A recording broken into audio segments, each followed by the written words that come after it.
1 like फैखो इसेबां खालामनो गुड मर्निं टप set life set all member life set गासिखौबो पेआव लाइफ सेट अल मेसेज आर भिजिबोल बेखौसो होनांगोन नामा जाखाबायब्रा औ येस दा हेलौ खानसाय अबेखौबो होखो नामा दैमालु हेल' दादा hello' Tony Borgoyari hello' good अनसाय morning good morning Biswajit hello' morning bro' मा दस्राबो थावनाय नंलाथ' आरो सुन्दर नार्जारि जों हाय आदा होनजागोन हेल' आं एमबि bro' good morning Amit good morning Lalit कसारि हाय आदा हेल' ब्र' मा ओंख्रि आदा ओंख्रिया नुदों नामा जानो नुदों नामा जों ओंखाम लाना थानायखौ नुदों नामा नुदों Oh my होननांसिगोन god 103 watching good morning wow 103 good morning let's guys hit 500 likes मा खालामदों आदा जिरायना दं ओरैनो सानैजों मेहेरदा जों सानैजों स'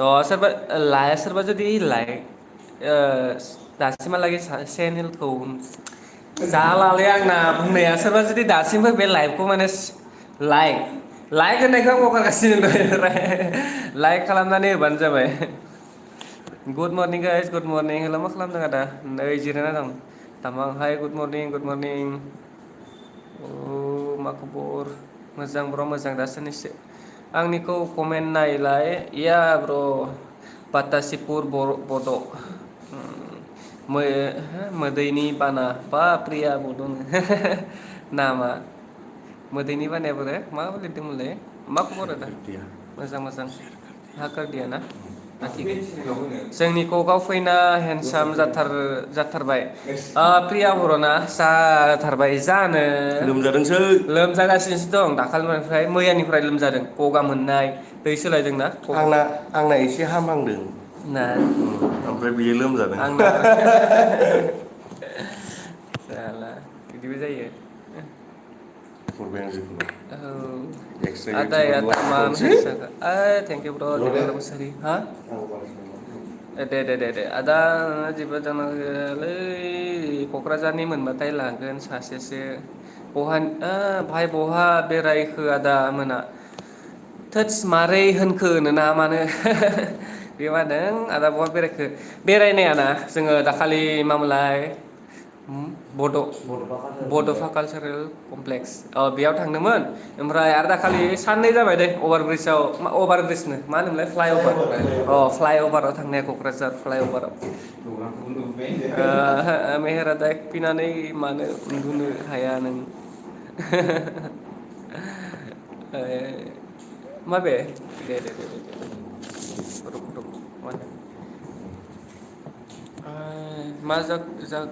मा खारै जाखो मा खारै दा देखायथारदोंसै नामा खारैखौ मा खारै जाखोनो नै ओंखाम एवनाय बेखौ जाग्रोदोनोसै नङाबा दा गोबाव जागोन जोंना जानाया गुड मर्निं आदा मा खबर बिदिसै बर'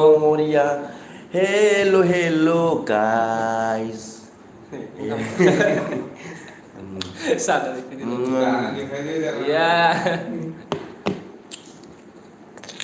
होबाय good morning Kokrajhar good morning good morning भाइ फ्रम गहपुरनो आदा मेहेर पेटला माइ गड मा ओंख्रि जानायमोन दिस इज फ्राइड राइस गाइस आदा मेहेरना खानाय बोजानाया सेस होखावगासिनो मेहेर दाया ओंख्रि गैया फुंनि ब्रेकफास्ट ना आदा मेहेरा जानाया सामब्राम जानायखौ खोनासंदो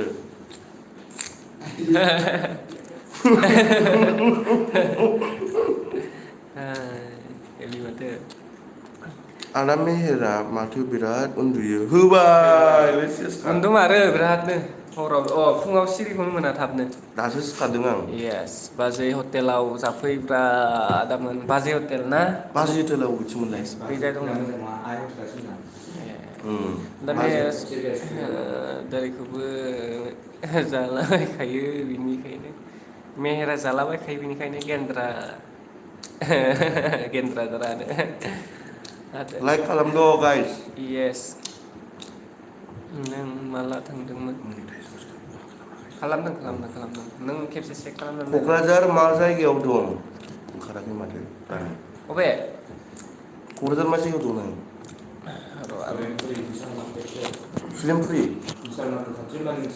सुदेमपुरि बिशाल मार्केट खाथियाव गाइस आं मैया लाइफआव खिथाखादोंमोन ना नोंना बेलेग आंना बेलेग जाबायना ससमा दंना गैया गानलाय मेहेरदा ससमा गैयालाय पावार गोनांसो दं प्रकास दानि बिनिखौ गानबा खानासो जालाबायो बिराद पावार गोनांसो गानो बियो क'क्राझाराव दं नामा आदा येस क'क्राझाराव दङ जोङो जमा दंखायो मेहेर आदा रंगियायाव फै सिमां बड' किटचेनाव फैनो रङियायाव बे रङियायाव जोंखौ रावबो नुवाखै रङिया बहुत गोजानलै बेनिफ्राय रङिया दायो 200 दं खोमा येस क'क्राझार हायेर फै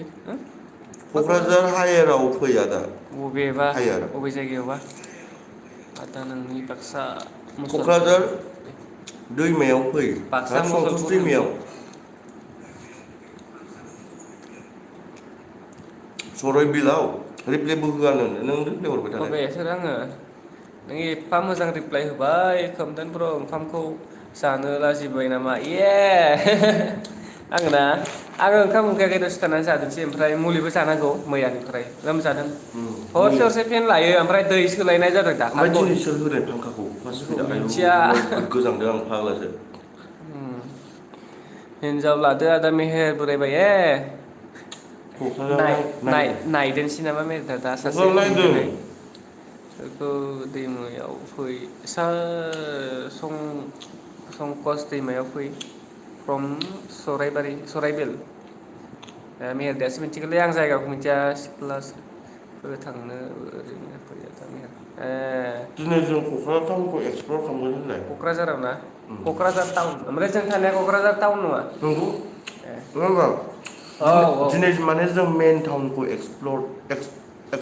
खालामगोन SB ब्लग्स जानायल' साला सिलामाया ओइ आदा मेहेर ओरै फैलाय बबेथिं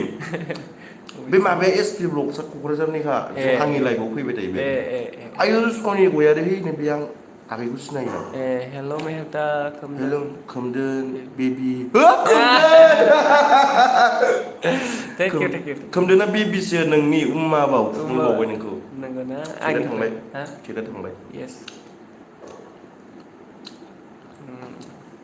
मालाय खोमदोन आरो जाया ये जागोन आं दा दसे थानानै लाइफ जोबबाथाय जागोन दानो जाथ'वा मिनिलाय मेहेर आदा आं कार्बि आलं फ्रम कार्बि आलं अके मेहेर बिनिथा आं नायथ'ला र'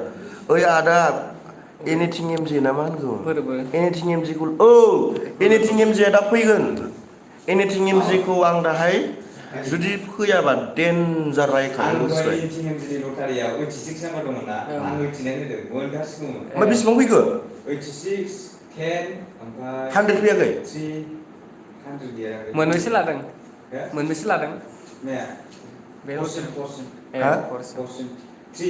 माला लोगो आदा मेहेर माला लोगो हमनो सानैजोंनो माला लोगो हमनो गाबोन जों एसे फ्रि जासिगोन आरोना फुरा ओमफ्राय दिनै एसे जोङो बिजि जाबावगोन एसेल' बारा नंला ओमफ्राय जों गाबोन 2 तारिख ना गाबोनहाय एसे फ्रि जाथारसिगोन ओमफ्राय जों बयखौबो लोगो हमगोन गाइस नट अनलि आं माबायाबो खोमदोनाबो गाबोननिफ्राय जों फ्रि जाखासिगोन आरोना ओमफ्राय बयखौबो लोगो हमगोन दै नै बिजाय एनिथिं एमजेनि माबायाव लटारियाव 86 आं मोनदों ओमफ्राय दाबो सोना हराखै एनिथिं एमजेआनो एनिथिं एमजे दाबो सोना हराखै बेयो साला सोना हरदो लाइभआव दङब्ला ओइ आदा मेहेर गेम जोबसायनो होस होख्लायबाय जानला मेनला खालि सयथिबो चिराङाव बल खेलायाव फै ब्र चिराङावहाय मालाथो बल खेलाया जा मिथिफैनाया नामा मिथिया मा फाइनाल खालि ना अपेनिं खालि थांबायदां जोब्बायदां दाखालि मिथिया फैदोंमोन आदा फाइनालफोरावसो फैदोंमोन आदा खोमदोना जिएफआ सोर थायोनो जिएबा ना ए बुंदोनोसै नामा बुंना हो बुंदोनोसै नांथ'ला नामा नामखौल' एसे खिथारसां एसे ना ए आंना मा जागोन के एल बेना एल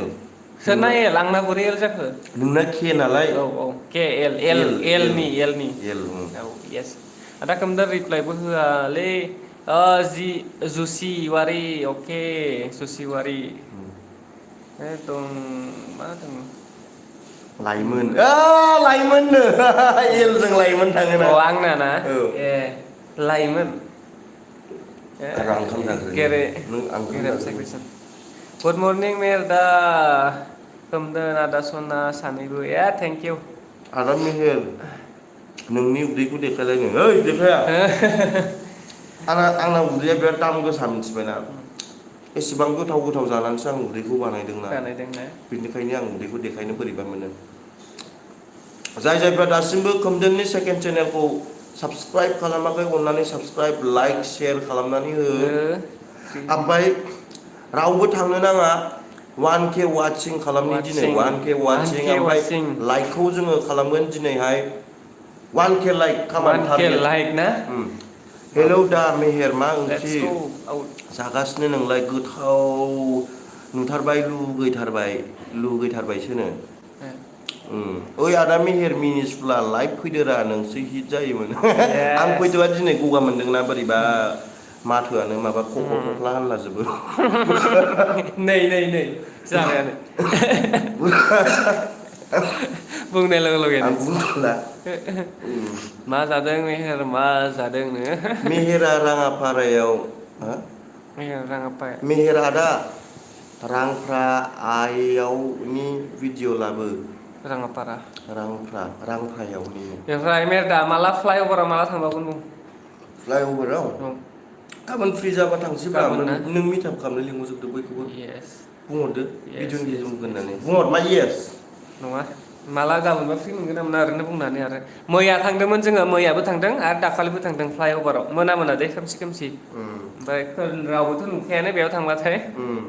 खोमसि जानायजों जोंखौ मैया मादैया इनभाइट खालामदों इंलिश मेकारनि भिडिअ नायनि र' आदा दासो आपल'ड होदों अके मैया जोंखौ मादैया ओंखाम जानो इनभाइट खालामदों ओमफ्राय ओरैबादि गोथाव ओंख्रि जाहोदों मिन्थिबाय दालि फिश कारि अमा बेदर ओमफ्राय अमा बिथै अ माय गड ओरैबादि माय favourite YouTuber extra YouTuber a my गड थेंक इउ आं सेंग्राफोरनिफ्राय आदा मेहेरखौ मोजांसिन मोनो हेन्डसाम बय हेन्डसाम नङालै बोरायबाय मेहेरा थेंक इउ स' माच जियानो जादोंला थेंक इउ ओइ गुमै मेहेर आं मावगोनानो गुमै होनदों सनाफोर मा खबर आइ लाभ इउ बयस मेहेर बिनिथा होनो खोमदोन इउ आर माय क्रास जारिमिन ब्रह्म थेंक इउ स' माच थेंक इउ स' माच आइ लाभ इउ टु आइ लाभ इउ टु आरो मा आइ लाभ इउ होननांगौब्रा आइ लाभ इउ ना गावहानो बुंबाय आरो बेबो रोङा बारा लाइभआव ओंखारफेरा नालाय हिनजाव लादोरा सानैबो बिकि तामां ओंखायनोथ' उदैया दाम गोसाथार आदा मेहेरना येस आरो नै मुलि जाबावदोंसो उदैया देरबावसिगोन आं ओइ ब्र कुसुगावआव बेरायनो फै ब्र खेबसे अके मैया जों थांनाया अहायमोनलाय धोद मैयाना बामोनगावसो बामोनगाव मैया थांना फैदोंमोन जों मोना बामोनगावआ हिटले जायगायाना बाजार जाबावोसो बाजाराव थांना फैदोंमोन ना बामोनगावनि लिपिका फिसाय खोमदोन वाट्सएप स्टेटास होनो आइ लाभ इउ टु खोमदोननो आइ लाभ इउ 3 होनदो थेंक इउ आइ लाभ इउ 3 आइ लाभ इउ 4 लाभ इउ टु खोमदोन बेलासि बा चन्दन ब्रह्म रिप्लायबो होआ माथो आंनि कमेन्टखौ गेमस्रि फिसाया आंनि कमेन्टखौ नायानो मानो नाया नोंलाय गिबि प्रडाक्सना बुंदों आं गेमस्रि फिसाय नङालै सनाफोर नोंखौ नायनो नेदों नों थालाय दसे अबे ओइ खोमदोन बस मा खबरलै नों जाबाय लायबायानो जोब्बायनो नों दासो सिखारदों आइयो ओइ बेनो ओंखाम गैला औ बाबु माबोरै दं खबरफोरा दासाननैसो बेफोरबायदिनोसै ओमफ्राय एसे लोमजागासिनो दंना दा देहाया बारा सुग गैया होमबाबो मुलि लाबोना दोनखादों आं जानो थाखाय लाभ इउ टु खोमदोनखौ बियो फसायबाय साराय बिल फै दादा साराय बिलनि सामुन्दाराव थेंक इउ स' माच माइदांस्रि बसुमतारी बियो फसायबायना थेंक इउ दे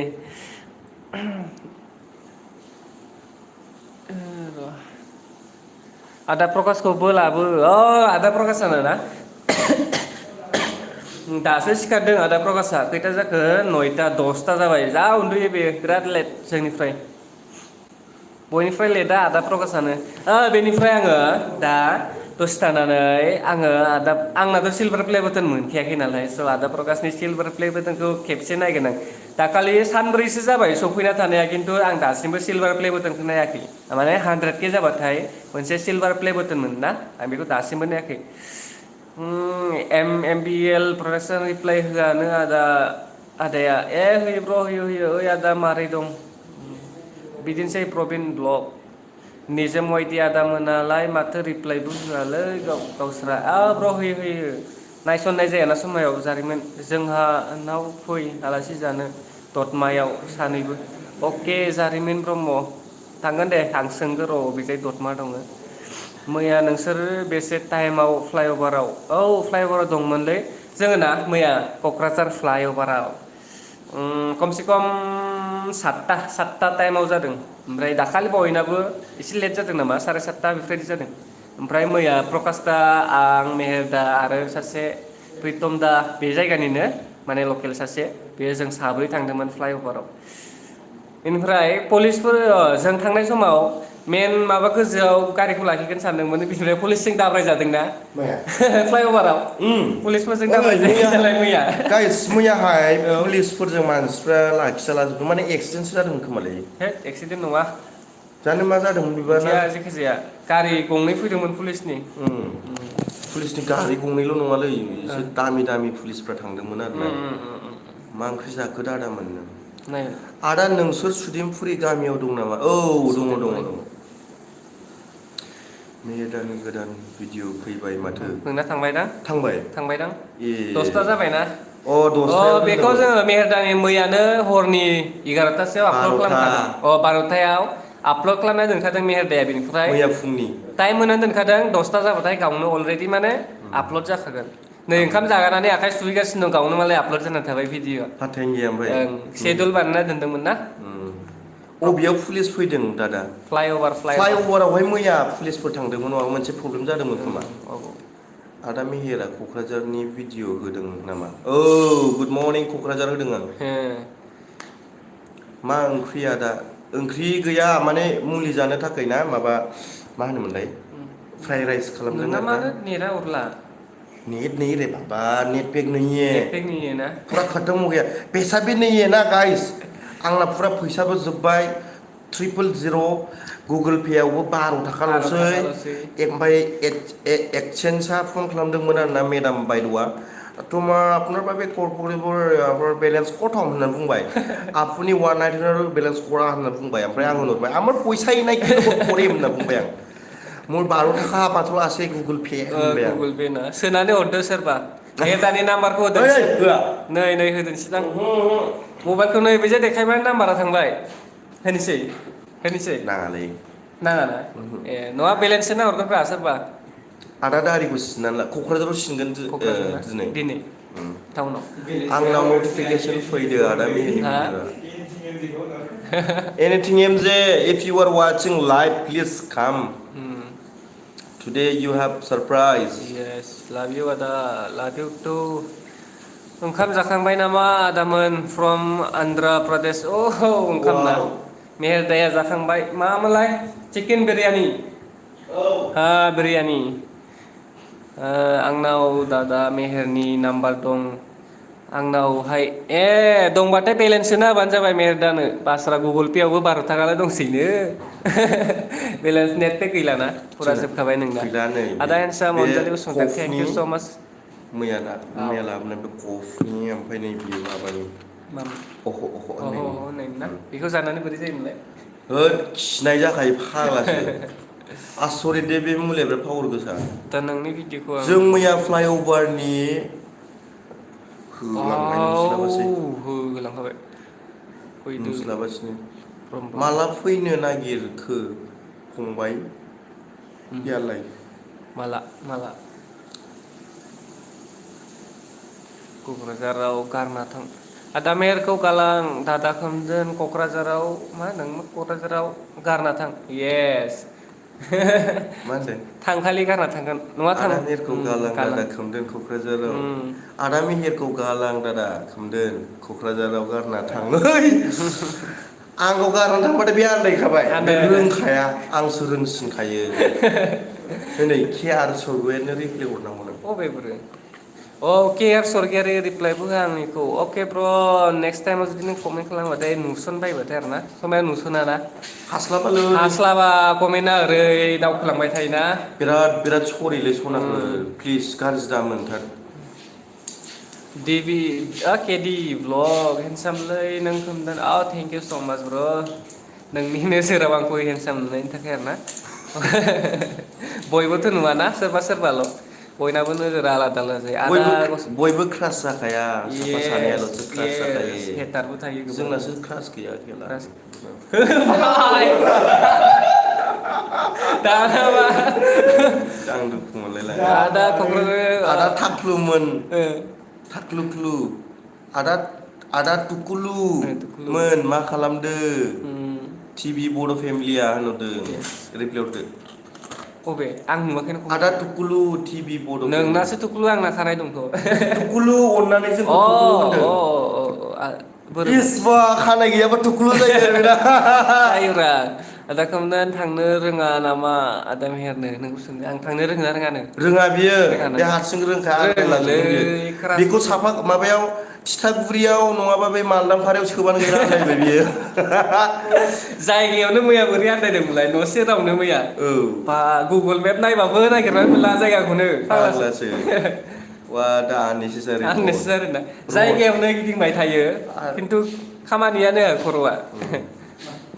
दासिमबो सानजा सोनाबखौनो हमनो हायाखै आं आदा प्रकासखौ देखायलायनो देखाया दानो मालाय बेयो दाबो उन्दुना सिखाराखै र' आदा खोमदोन आं दा मेहेरनि भिडिअ नायनि अके नायना लाग्रो आदा मेहेरनि भिडिअखौ आरो जुदि दासिमबो सोरबाफोर लाइक खालामाखैबा लाइभखौ खालामदो लाइक गाइस खालामदो दिनै 1K टारगेट येस खालाम आरो जायफोरा गोदान चेनेलाव साबसक्राइब खालामना साबसक्राइब होदो खालामनानै माबा गालां गाइस लोगोसे बेल आइकन बै मोसौनो गानहोग्रा बे औ घन्टाखौबो टिं टिं खालामना दामना होदो होमबाना जोंनि भिडिअ आपल'ड खालामबानो नोंथांमोननिसिम खोमदोना आपल'ड खालामबानो टें टें येस होननानै येस नटिफिकेसन येस मोनहैनाय बायदि प्लिज बिबयनि नाम्बारखौ हर बिबयस सोरनि बिबयसनि नाम्बार दं नाम्बार ना आंनाव गैयालै नाम्बार थाबाबो हरनो हायालै ब्र मिथिबायना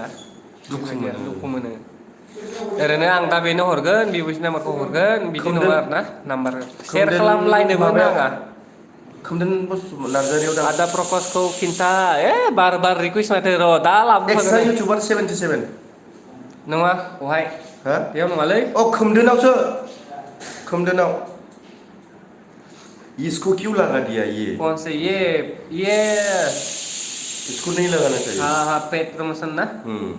सॉरी नहीं तो सब लोग सोचेगा कि पेड प्रमोशन किया हाँ है पेड प्रमोशन नहीं है फिर भी हेल' सार गसाइगाव फै गसाइगावआव जोङो फ्रि जाबा थांथारगोन आदामोन क'क्राझाराव गोरजिया थालांदो आयैलै सोरनाव जोबोर मोजां कमेन्ट ना आदा मेहेर क्रास इया दासो ओंखारबावबाय नै मेरदा बेबायदि खालामलाय माबायदि आंनावथ' दारि गैयालै दा लावाखैना बियो जाया बेखौ बिदि खालामलाय बिसो जायो सुपार ओइद देन्जार नुखागोन ना औ फैलाय आदा मेहेर नों क'क्राझाराव फैबाय गसाइगाव जों थांगोन ना एकदम गसाइगाव बे माबाया गौराङा मा गोलैयोथाय ओइ मोदौ बसुमतारिनो रिप्लाय हो मधु होद मा रिप्लाय होआ आदा मेहेरनो नोंसो हा मधु बसुमतारी होद मा रिप्लाय होआ आदा मेहेर आयै मानो होआ नों आं नुस्लाबानोबा एफा स्पिड थाङो नै नैबे ओमफ्राय भिडिअ हगारदो ना आदा मेहेरा जोबोद हेन्डसाम इया हेन्डसाम नङालै गाइस हेन्डसाम एथ' बोरायबाय जोङो मिन्थिबाय रियेलाव हेन्डसाम मबाइलाव बारा मोजां नुवा मानसिफोरखौ ना थोस नङा फाग्ला जा किउटखा ब्र' बुनायसो नुयो माथो आं नुजाखालाबो माने आं कमेन्ट्सल फरायबाय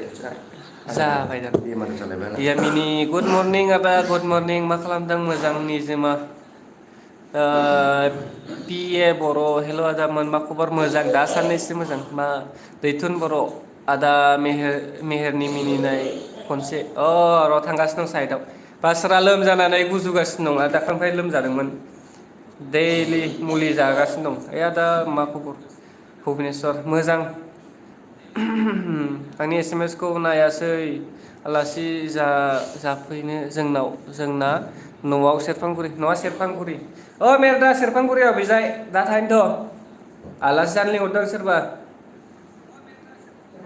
औ सेरफांगुरियाव सोरबा ओइ माबा बुंदोंसै नामा मेरदा लांफैनो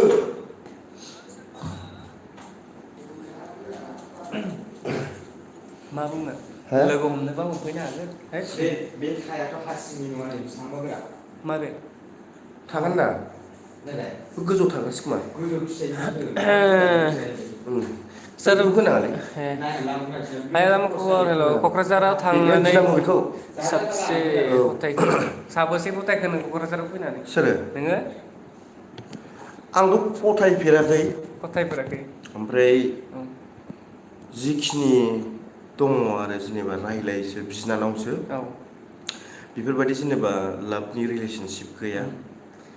लाभ खालामनो नागिरबाबो बिनानावसो लिङोना बिनानाव बिदासो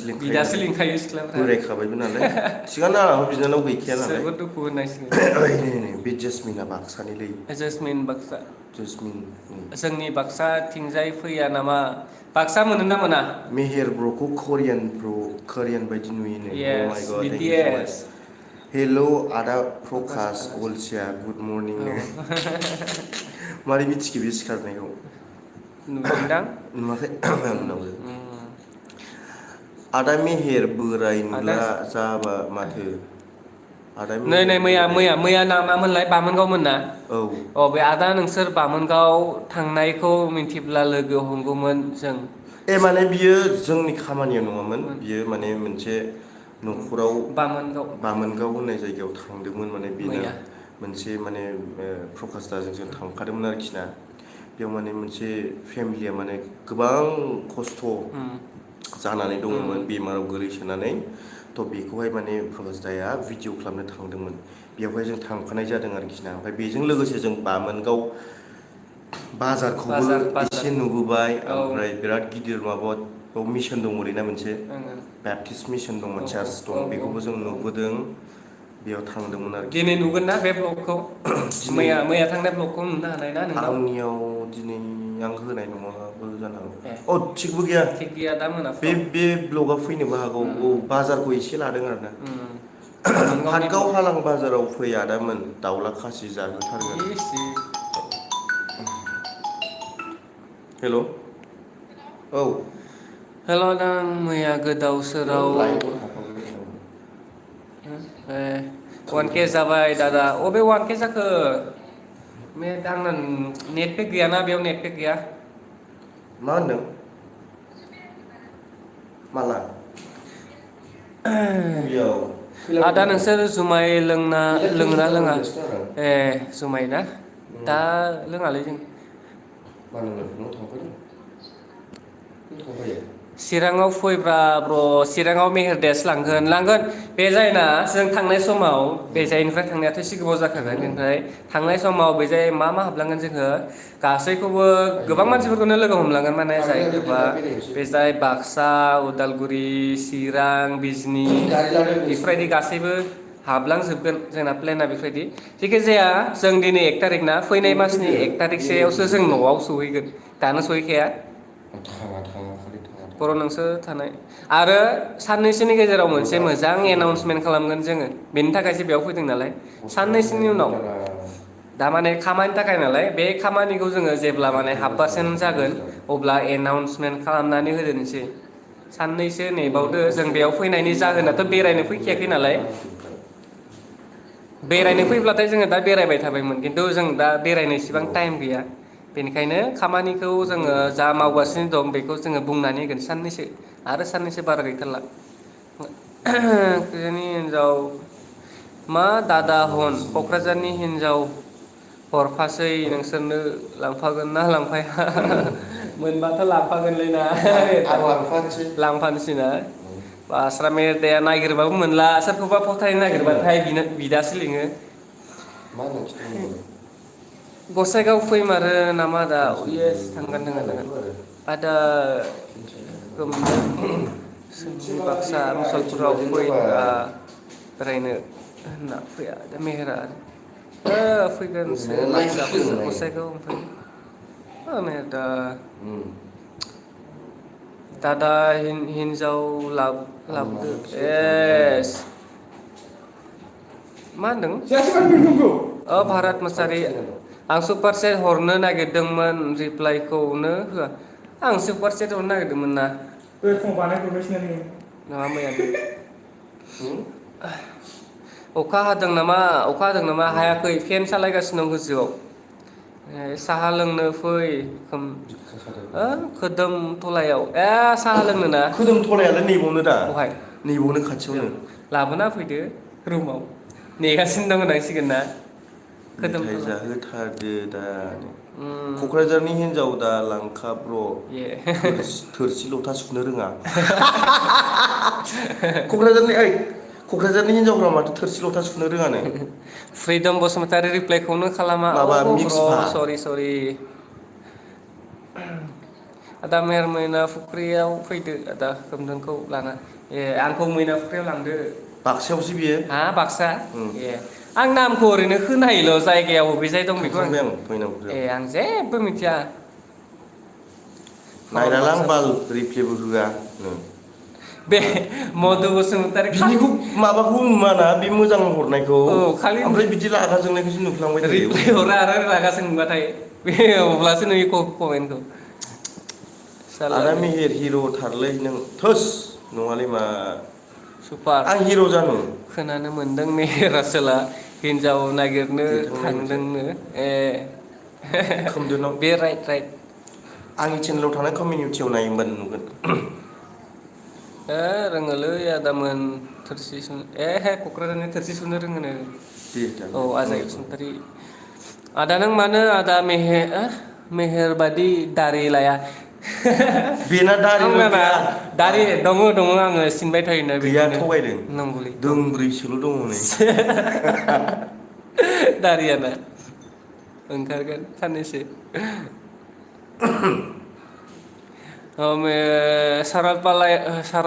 सरलपारायाव लोगो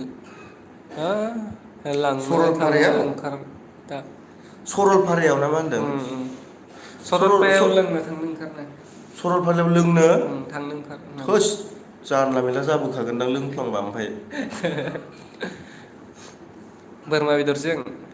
आदा प्रकासखौ दाखालि सोरजोंबा नुदोंमोन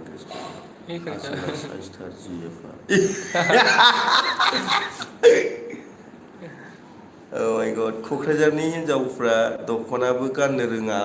माय गड जों नुनायफ्रा गाननो हाउ मेनि एक्स डु इउ हेभ ब्र प्लिज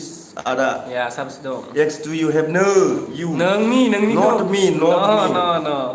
नोंनिखौ बुंनो दे हिर' बायना होलाय बिशालाव एस बि ब्लग बिशालाव गस्ला गांसे बायना होलाय आदा मेहेरखौ बांगाल बायदिसो नुलाय लाङो आंथ' आदा मेहेरा समा सेन्टारनिनो इसेबां कमेन्ट खालामदों नायना बैजाय सोरो आदा मेहेरा समा मना सेन्टारनि येस सान्थुस 08 मना सेन्टार कार्बि आलंआव फैफिनगो ब्र नोंखौ लोगो हमनो आं फुलुनिनि माला फैगोन ब्र नायनोसै र' माला माला जायो? जायो मेबि नेक्स्ट थांगोन इयार ना रिप्लाइ होआ आंनिखौ मानो बिदिखौल' नुयो लिना नार्जारि बेखौ नुलायबाय आदाया फ्लेग सोबो नामा गुस्थिया गोसोमथार आंखौ होनखोना नोंखौ होनखो नोंखौ नायनो होथालाय नों लाइभआव थालाय ए आंनिखौ नोंलाय गोसोम नुदों नंनाय मालाय गोदो सोबनायफ्रा गोसोम जाना हे थालाजोब्बाय बे माइक्रास गोरजिया मा होनदों बे थालांदो आंनाव दतमा सोर बेलाय जिरिमिन ब्रह्म जारिमिन ब्रह्म हे माइ क्रास गोरजिया थांदोनो नोंखौ होनदों आंना आं माथो थालांगोन मोनबाथाय एड्रेसखौ हरबानो जाबाय बबेनि नायगिर नायगिर थांदोंसै दा मेरदाजों नोंनि बादि मोदोम बिदि दासो नायदोंलै मेहेरदा मोननि खाथिनि सुरात ए मेहेरदा थांलायबाय र' दासो गब जादोंना हाया दामोन नोंसोर मा बेखौ इसेबां स्पिडाव खारो ओइ गोलैबाय मबाइला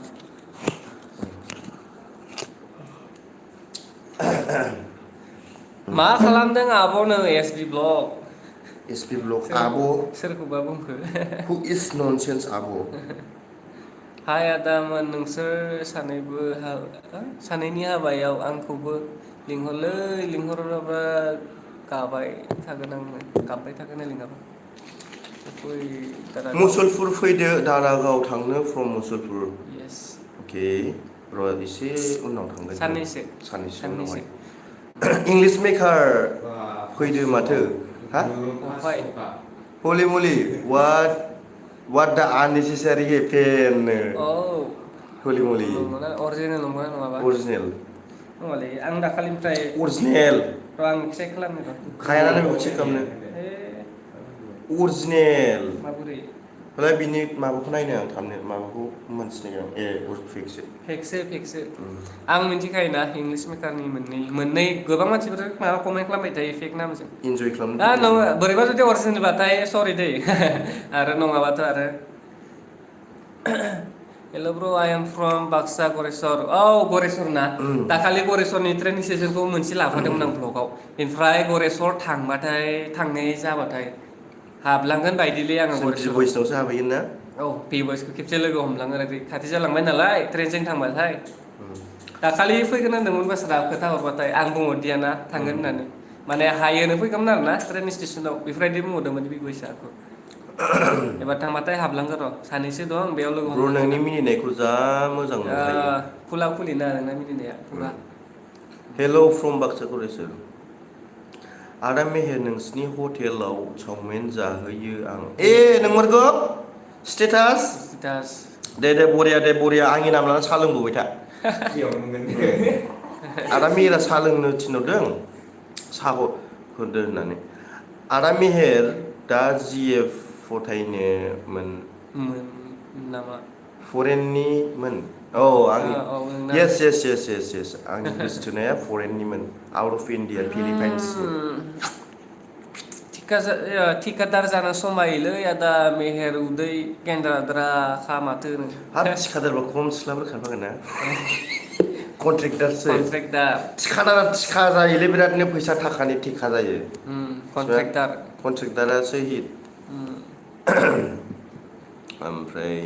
दादामोन आदा मेहेरा हिन्जाव मोननायनि मुलि लोंबाय फायदा मुलि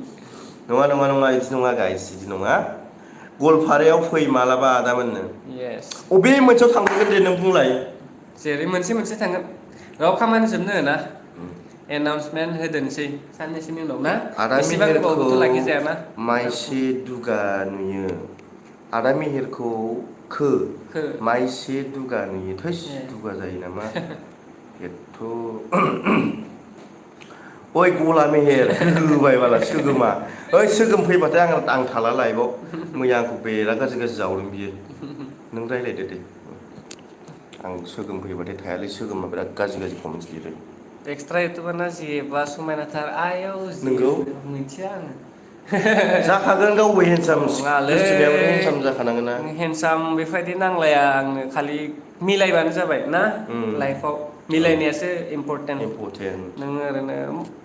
बिदिनो मिडियाम जानांगोन आरोना बेजायबो होद सनाफोर नाम्बार हर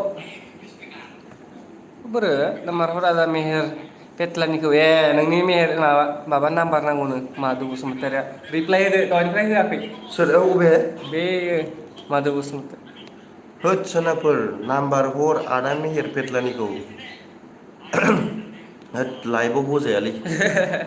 इन्सटाग्रामाव सिरियासलि दासिमबो सोरबा साबसक्राइब खालामाखैबा साबसक्राइब जाय खालामनांगोन जायफ्रा साबसक्राइब खालामाखै बिनि थार्ड चेनेलखौ अननानै साबसक्राइब Yes, खालाम बे बेल आइकनखौबो थुनानै हो गाइस बे आंनि थार्ड चेनेल ओमफ्राय लाइकबो खालामनानै हो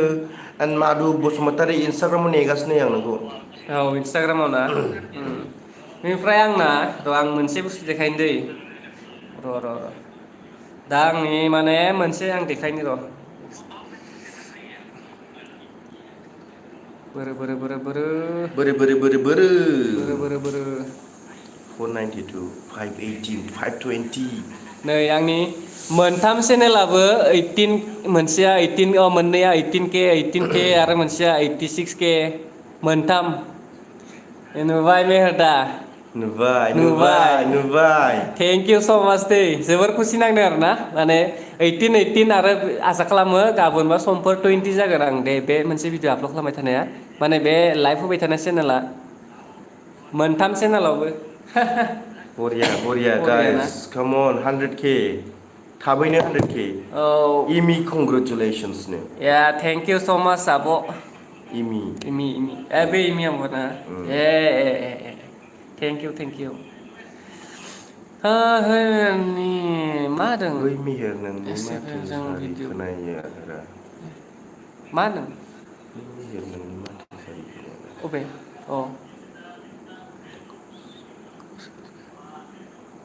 सारि खोनायो मा होननाय जागोन सारि माने मतलब क्या है लाभ इउ सनाफोर लाभ इउ टु आरो नोंसोर सानैबो एम्बु जागोन ना जाया जायो एम्बु ना एम्बु जायो जों ब्र'खौ उदैखौ देखाय मेहेर ब्र'खौ उदै देखाया बेथ' दामि फाग्ला आरो दा आरो सोबावदोंसो माबा मा मोनलाय राइस बिरियानि मा फ्राइड राइस फ्राइड राइस मानो बिदि जागासिनो दंब्रा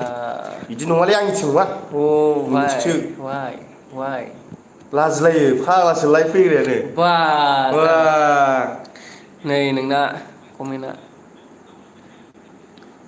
हनै नांबाय नांलायबायलै एड मडेरेटर दोनदोलै बे बर' सोरमोन गावरां भेलियाव फै लोंनो लोंनोसो लिंहरदों माथो गावरां बिलाइलाय खाथिखा जोंनि अबेयाव बोरैसो थांगोन ना मालाबा खोमदोनना रिप्लायबो खालामा मानो मा बोरमोनलाय मानो बोरमोन बिदि माने बिदि नोंसोर मेरि बसुमतारी खालामो रिप्लाय खालामो मानो खालामा जानो नुस'ना ना समायाव आदा मेहेर आइ लाभ इउ नो होबाय Tilak Brahma I love you too bro I love you too Tilak Brahma आदा बिदिखौ देखायलाय नायनो आदा बडिखौ देखायलायनो मेहेर दा बेना बडि गैयालै मोदोम गोजासो आंनावसो एसे दंसाबो आंना सिक्स पेक दंब्रा जिर' पेक नै बडिया नुबाय 2.5 किलो का हाथ 2.5 किलो का हाथ दिखा एक पांच मारेगा तो नै खत्म होगा इमी फेमिली पैक नै इमी ब्रह्म cheers kali माबा थाखुमायसो सोर आङो थाखुमानाङा रागा जोंजागोनो मेथाइ खनलाय सानैबो नोंनि महरा बेसे समायना कपिराइट फैगोनलै फैया होलाय नलै आं मैया बिराद मोजां मेथाइ गोसोखांदोंमोन बालाय नोंनि महरानो आंनि गाइखेर दाखा आं नङा दे होदोब्रा होदो दा मेहेर कल मा होननाय जाखो आं बुजियाखै दा हन आदा मेहेर लाइभआव मा खालामना साक्सेस जाना हिनजाव लानांगोन लाइफआव मा खालामना आंनि लाइफआ जेरै दङ आं हाबा जाब्लाबो बेबायदिनो जानो लुबैयो फ्रि बिन्दास मा खालामनानै साक्सेस जाना हिनजाव लानो हागोन होननानै बुंदों बे मा खालामनानै माने आंनि लाइफआव मोनसे साख्रि मोनथों पारमानेन्टलि जेरै आं 30-40 सेलारि मोनो 30 नाङाबाबो 24 सेलारि दा बेखौ बेफोरबायदि मोननो थाखाय मा खालामनांगोन मा खालामनो माने सरकारा मा खालामो नायनोसै ओमफ्राय जुदि सरकारा नायाबा आजिखालिथ' साख्रि मोनला मोनाबा बिदिनो हाजिरा मावनानै जानोसै ए हायाब्लाबो हाजिरा मावनायनिफ्राय आरो माबा मोनसे राहा आरो राहाथ' आइडियाफोर बिजनेसबो खालामसै बिजनेस ना बिजनेसफोर बिजनेस खालामनोबाबो बेखौ नांगोन ना बेखौ जिर' इनभेस्टमेन्टआव मा खालामनो हागोन जिर' इनभेस्टमेन्टआव आं दाहार लागोन लन लागोन सरकारनिफ्राय औ लन लन येस लानायनि उनावहाय आङो जेखिनि हायो आं औ मोनसे औ बिजनेसजों आङो आंनि लाइफखौ आं सोलिनो नाजागोन हाबाखौ आं सानथ'वाखै हाबाखौ मानो होनब्ला आंनि फिउचाराव मा जालांगोन आं बेखौनो मोनथिया दासिमबो आरो आंहा फिउचाराव जेबो एम इन लाइफ गैया येस ओमफ्राय आं सानो माने जेनेबा उनावथ' उननि खोथा आरोना जेनेबा औ खिन्थु बिजनेस खालामनानै आं सोलिलांगोन आरो एसे एनैबाबो बेसेबां हायो नाजालांगोन होनना आं बेखौ जाबाय सानो आरो गाजेन बसुमतारी एल'ग्रानि रायलायलाय आदा खेबसे एल'ग्रानि जाया मानो होनबा माथोआ गाज्रि जागोन ना माथो मुलि लोंदों नै दासो ए बा होलांथारबाय ओइ खोमदोन एक्सट्रा इउटुबार एक्सट्रा बक' 100K आव मेहेर ब्र'आ खानाय दारि सिनजोबनांगौ औ येस प्रकास सारा बहा दं प्रकास सारा बहा दंनो बहाय दं ओंखाम संदों ना ओंख्रि संदों ना उन्दुना दङ खिदों ए खिदों ए गसाइगावआव फैलाय आदा जौ गोरान अके येस जौ गोरान र' सिन्था खालामनाङा अमा फार्म खालाम मेहेर र' बिदिसो आरोना गप्र लादो नोङो मा लादो नोंगौ गप्र लानो फैसायानो गैया खोमदोन ब्र' कार्बि आंलंनि सिख्लाफ्रा क'क्राझारनि सेंग्राजों फसायगोन ना फसाया हाबा जागोन ना जाया मा कार्बि आंलंनि सिख्लाफ्रानो सोरजों क'क्राझारनि सेंग्राफोरजों रा जायो मानो जाया जानो जायो बेलाय आरो गोसोनिसो खोथा फोथायनो रोंनायनि खोथा आरो जाय फोथायनो रोंगोन बेनो मोनगोन गोदै रायलायबानो फेसबुक वाट्सएपफ्राव गोदै गोबाब रायज्लायनाय सेंग्रा सिख्ला लोगो हमनाय रावजोंबो रं नाम्बार रायलायनाय सरि बयजोंबो रं नाम्बार रायलायनाय सासे सिख्लाया ओरैबादि साफानो इन्सटाग्रामाव बेखौ फसायबाय आरो ना फसायाखै मोजां नुदों आं स' माच किउट सिएफनि मा होनो सासे लायसै चिरां माखौ दादा माखौ आदा खोमदोन कार्बि आंलंनि सेंग्रा नायना होदो कार्बि आंलंनि सेंग्रा नायना होदो आंखौनो नायबाय थाबानो जाबाय साननैसो क'क्राझाराव दंफैखायोना बेलेगफोर मा औ नायनो आं बोरै देखायनो दे मेहेर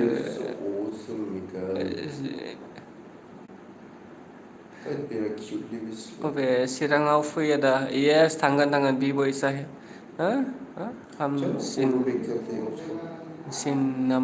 हामसिगोन नामा औ हामसिगोन बेना लोमजानायाथ' बहाय थाबाय थानोना प्रकास दानिखौ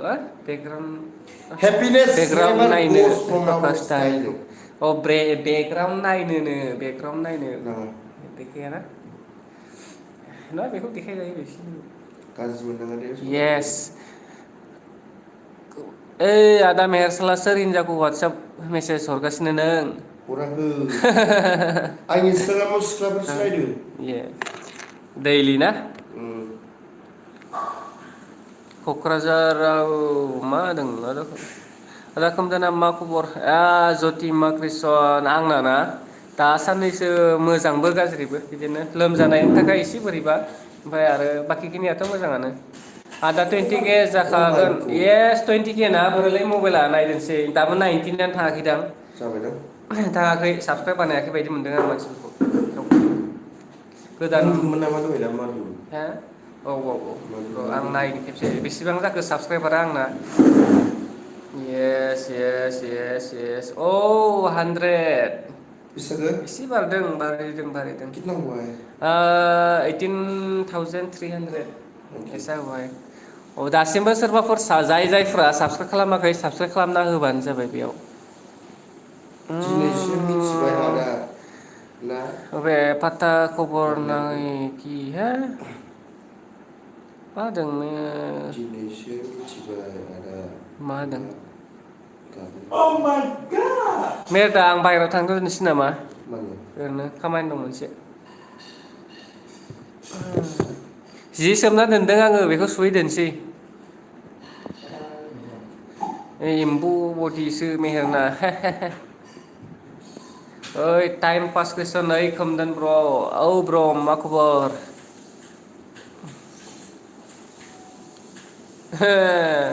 मा हरदों नुवाखै? दादाया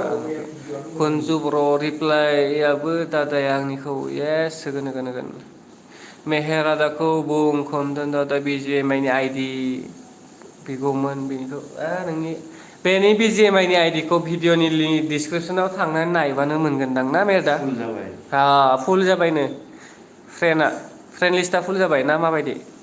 इसको पढ़ो ये क्या है लेना दहायनानो मा होनदों? ये दूसरा लिखा है आदा लाइफआव हिनजाव मोनगोन होनना नों गावखौ मा बुंदों बे? आदा लाइफआव हिनजाव मोनगोन होनना नों गावखौ आसा दंबा मानो दं आरो गैयाबा गैया मानो गैया? जुदि मोनाबा नों दुखु जागोन नामानो? सोरखौ सोंखो जेनेबा नोंखौ आंखौ लाइफआव हिनजाव मोनगोन होनना आसा दंना गैया? हिनजाव मोनगोन ना मोना होननानै मोना हिनजाव मोनाबा मोनासै आरो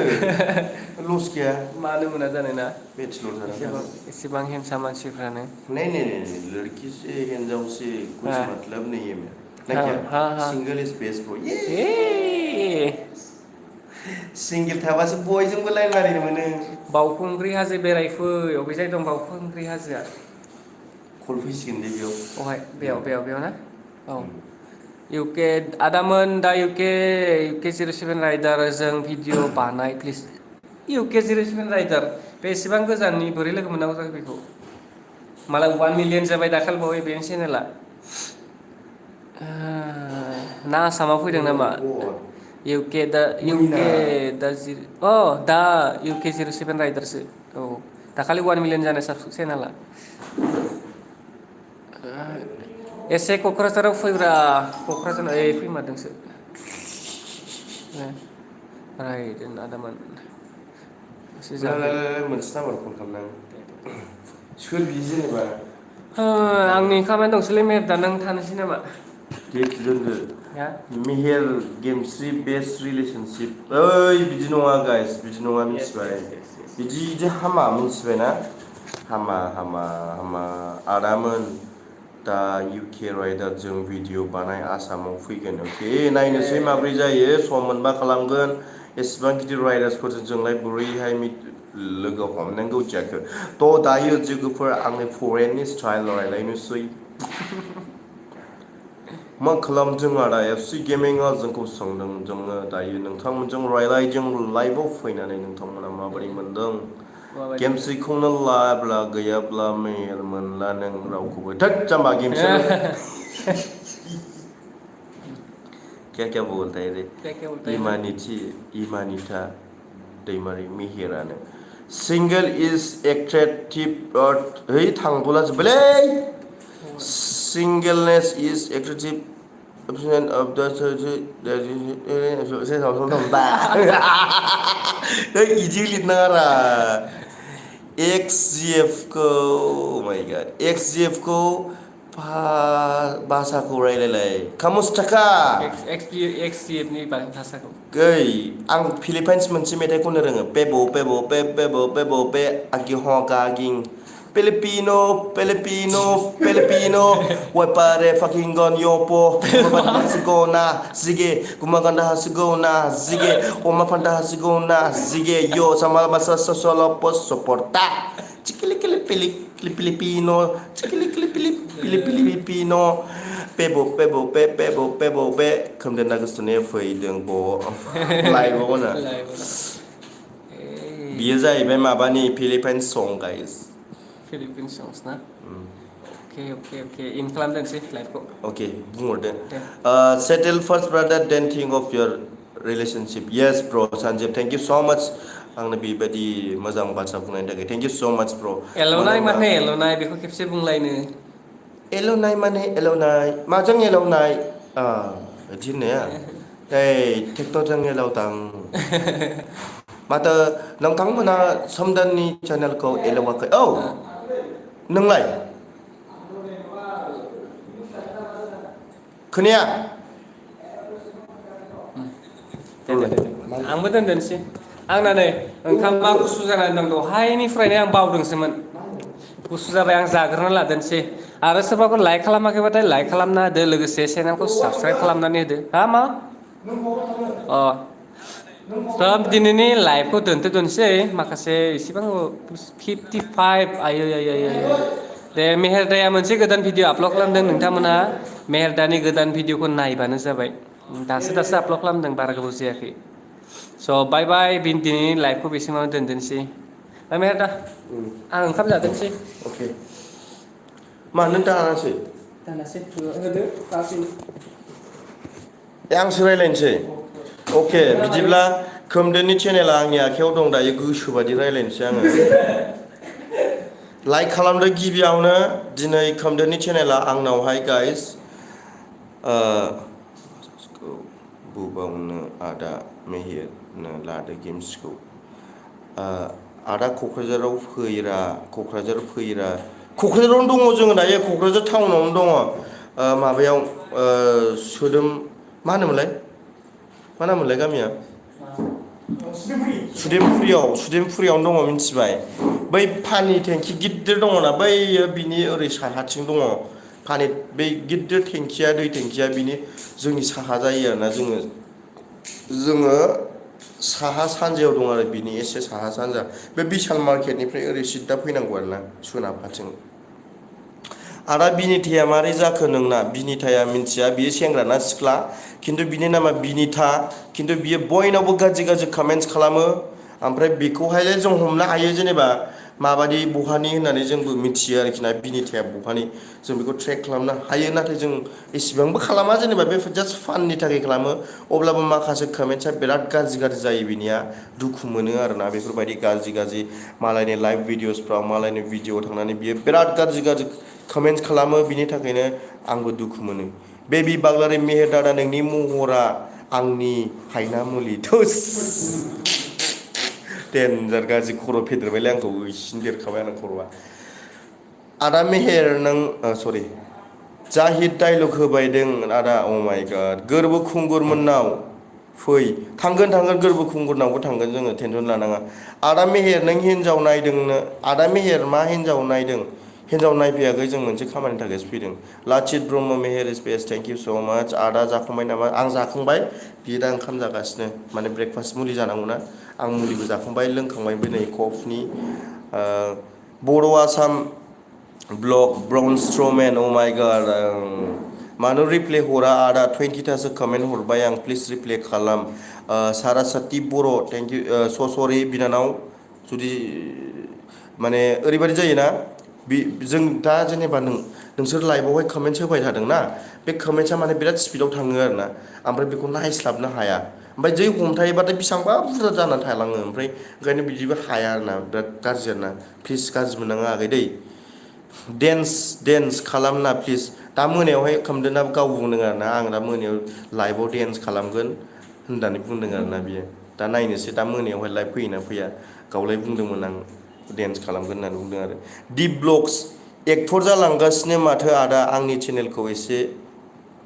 चेनेलखौबो प्रमट सापर्ट खालाम दिप ब्लग अ माइ गड दिप ब्लगआ मा मट' ब्लग खालामो नामा बै गथ'आनो okay big shout out to you Deep blog फंबाय सना सायखं बर' लोगोफोर मोनसे खोथा खोनासं जाय उन्दै बैसोआव जुलि जागोन ना बेनि खाफाल हमनो गोनां जागोन आरो अराय सम मेगनाव मोदै लानांगोन संसार जानायाव गोरलै नङा दानि दिनाव 100% राइट सायखं ब्र थेंक इउ स' माच बेफोरबायदिनो माने बुजायनांगौ आरोखि ना जुदि बुजायोब्ला बयबो गथ'फ्रा माने मोजां मोनगोन आरोखि ना ओमफ्राय बुजिगोनबो दा ओरैबायदि जायो माखासे गथ'फोरखौ जों बुजायब्लाबो लाखाया ओमफ्राय बिसोर माने गावसिनियावनो अं जोंबो मोनथियामोन बै समावहाय जोंबो बिराद फाल्थुमोन उन्दै समाव जेब्ला जोंनावबो बुजिनाय हाबबाय जोंबो एसे बुजिलांनो हमबाय ओमफ्राय दा जोंबो एसेबाबो बुजिसै आरो ना ओंखायनो दा जेनेबा जोङो जोंनि उन्दै गथ'फोरखौ जेनेबा जोंनि एजनि उन्दैफोरखौहाय जों बुजायनो नाजायो ओमफ्राय जुदि बुजायनायाव जुदि नोंसोर मानियोबाथ' मोजांनि बाथ्रा खिन्थु जुदि दासिमबो जानाय लोंनायाव गोदोसोनानै थाबाय थायोब्ला बियो नोंसिनिनो बिराद गिदिर गोरोन्थि ओमफ्राय नोंसोर लाइफआव मालाबाबो साक्सेस जानो हानाय नङा आरो जोंनि बर'आव दायो मा जाबाय थादोंना जोंनि बर'आव दायो मा जाबाय थादों मोनसे गाइस आं कमेन्ट्सखौ अननानै गाज्रि मोननाङा आं कमेन्ट्सखौ नायथ'ला दसे आं मोनसे बाथ्रा खिन्थानि जोंनि बर'आव दायो मा जाबाय थादों जोंनि बर'आव दायोथ' बयबो मेट्रिक पास जाजोब्बायना मेट्रिक पास जाबाय सोरबा HS पास जाबाय गोबां मानसिफ्रा पास जाजोब्बाय दा बे पास जानायाव मा जाखो बयबो बिमा बिफाखौ बुंबाय बाबा आंनो बाइक नांगौ आइ आंनो बाइक नांगौ सोरबा बिफाखौ बुंनो हाया बाइक नांगौ सोरबा बिमाखौ बुंनो हायो बाइक नांगौ सोरबा बिमाखौ बुंनो हाया बिफाखौ बुङो आंनो बाइक नांगौ थ' बिमा बिफाया मा बुंगोन गावनि फिसाला सासेल' जुदि दङब्ला अब्लाथ' 100% जोबथा अनखागोन गावनि फिसालाखौलाय सोरथो अनखागोन 100% अनगोन बाइक बिदों बाइकबो होगोन आरो जोंनि बर'आवबो ओरैबायदि गोनां मानसि दं आरो गोनां न'खरनि फिसालाफोर दङ बेफोरनि फिसालाफ्रा मोनो बाइक अके जेबो नङा दे मोनदों जेबो नङा आंबो बेयाव सापर्ट दं होबाय दे अके ओरैबायदि जायो माखासे गथ'फ्रा ओरैबायदि जायो फंबायमोना ओरैबायदि जायो बाइक लाबाय डेन्जार जौ लोंहैबाय बहाबा जौ लोंखांनायनि उनाव गाज्रि फेबाय आनकन्ट्रल जाबाय बाइकआ साखावबाय बाइक साखावनानै बहाबा एक्सिडेन्ट जाबाय सोरबा जिउ गोमादों सोरबा आथिं आखाइ बायदों सोरबा उदै जिदों सोरबा माने गाज्रि आरो ओरैबायदि जालांबाय माने जोंनि बर'आवहाय जोंनि बर'फ्राबो जानाय लोंनायाव बांसिन गोदोसोनानै दं गाइस आंनिफ्राय मोनसेल' बेनोदि आंनि उन्दै फंबाय बिनानाव आरो गिदिरानो जा उन्दैयानो जा आं मोनथिला जिखुनु आं बयखौबो खावलायोदि जोंनि बर'फ्रा जानाय लोंनायाव एसे बाराद्राय गोदोसोनांला एन्ड दानि जेसेबांनाखि फैगासिनो उन्दैफोर पास जानायफोर दायो बयखौबो आं खावलायो प्लिज अननानै नोंथांमोना फंबाय बिनानावमोना मोजां फरायनानै जोंनि बर' हारिखौ दावगाहोयो आरो बेनो आंनिफ्राय गुरैयै रिकुवेस्ट खालामनाय एन्ड थेंक इउ स' माच खोमदोननि चेनेलाव बयखौबो फैनायनि थाखाय जोबोद धन्यबाद गाइस एन्ड थेंक इउ स' माच दायो आंखौ दसे सम होनायनि थाखाय खोमदोन ब्र'खौ आं थेंक इउ स' माच होनो गोसो गोरबोनिफ्राय दायो आं लाइभखौ दोनथ'नोसै नों जानानै अके दे बिथाङाबो जाखांखाबाय आदा मंगलदैयाव फै अके DN नार्जारि आदा आं क'क्राझार बबे गामियाव दङ नोंसोरो मा गामियाव होनदोंमोनलाय सुदेमफुरियाव अके थ' थेंक इउ स' माच लोगोफोर जोङो क'क्राझार बेरायखांनायनि उनाव जों बाक्सायाव थांगोन बाक्सायाव बरमायाव DN ब्लक मोननाव थांगोन बेरायगोन बेनि उनाव जोङो उदालगुरि डिस्ट्रिक्टआव हाबगोन उदालगुरि डिस्ट्रिक्टनि उनावहाय जोंनि न'आव डाइरेक्ट हाबनानै एक्सट्रा इउटुबारा गावनि न'जों थांबाय ओमफ्राय आङो गावनि न'आव थालांबाय थ' बाबाय लोगोफोर नेक्स्ट लाइभआव दा मोनायाव बाइचान्स फैबाय बायोब्ला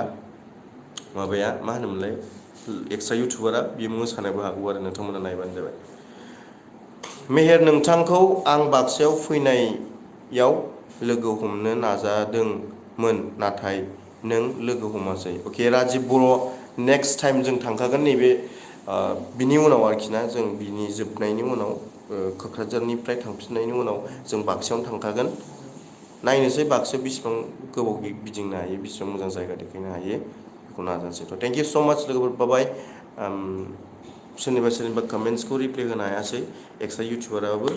फंबायखौ निमाहा होदो आरो आंखौबो लोगोसे निमाहा होदो गाइस एन्ड बिदिनो लाइभ फैबा माने कमेन्ट्सखौ रिप्लाय होनो हायो बहुत मानसिफ्रा दुखु मोनो जेन बेफोर दुखुखौ गोसोआव दालाबाय था नै फोजोबदो